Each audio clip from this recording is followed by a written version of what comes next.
आज मुख्यमंत्री नीतीश कुमार ने जनता दरबार के बाद पत्रकारों को संबोधित किया।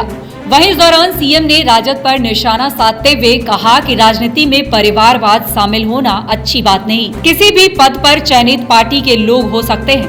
मान लीजिए कि जो लोग राजनीति में अपने परिवार में ही केंद्रित होंगे तो कुछ समय की बात है, एक समय आएगा कि फिर कोई भविष्य नहीं रहेगा। ये आप अच्छी तरह जान लीजिए और शुरू हो गया है कई जगहों से, आप जरा देख लीजिए। इसलिए उसका मतलब नहीं, मतलब है कि राजनीति में जो है और आप पार्टी चलाते हैं तो आपके साथ जिसकी सक्रियता है और उन लोगों के बीच में न चयन होना चाहिए।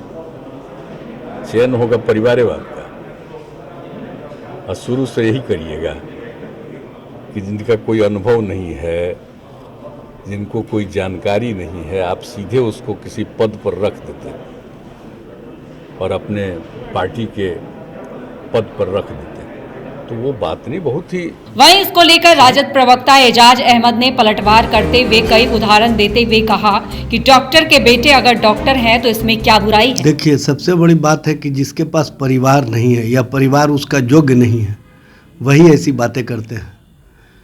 विचार का जिसने परित्याग कर दिया हो उसके मुंह से परिवार की बात अच्छी नहीं लगती है। जो समाजवाद का विचारधारा था उसने बंच ऑफ थॉट की विचारधारा समझौता कर लिया, आरएसएस की विचारधारा समझौता कर लिया। जो लोहियावादी थे वो गोडसेवादी राजनीति की ओर बढ़ गए। जो राजनीति है अगर विचार से अलग हट करके कोई करता है तो इसका मतलब है कि वो पूरे समाज को धोखा दे रहा है, और समाज को जो धोखा देता है उसको समाज कभी स्वीकार नहीं करता है। और जब डॉक्टर का बेटा डॉक्टर हो सकता है, इंजीनियर का बेटा इंजीनियर हो सकता है, तो अगर राजनीतिक व्यक्ति का बेटा राजनीतिज्ञ होता है तो इसमें कहाँ गलती है? और वो भी जनता के द्वारा स्वीकार किया जाता है तब वो नेता होता है। जहाँ तक परिवारवाद के परिभाषा का मामला है, ये परिभाषा स्पष्ट रूप से करें न। भारतीय जनता पार्टी जिसके साथ ये बने हुए हैं उसमें परिवारवाद का एक श्रृंखला है।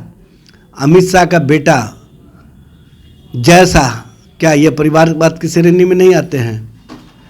राजनाथ सिंह के बेटा क्या परिवारवाद की श्रेणी में नहीं आते हैं? सिंधिया परिवार क्या परिवारवाद की श्रेणी में नहीं है?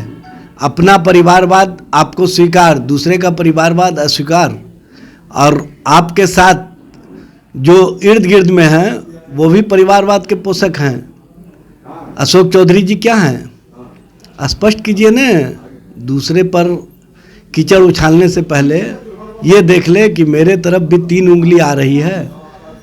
इसलिए ऐसी बात करने वाले कहीं ना कहीं समाज में उनकी स्वीकार्यता घट रही है, इसलिए इस तरह की बात करके और विचारधारा का परित्याग करने वाले इस तरह की बात करके समाज को कमजोर करना चाहते हैं। लेकिन समाज ऐसे लोगों को अब स्वीकार करने वाली नहीं। इतना ही नहीं, ऐसे में उन्होंने कई लोगों पर इशारा करते हुए कहा कि परिवारवाद सभी जगहों पर है।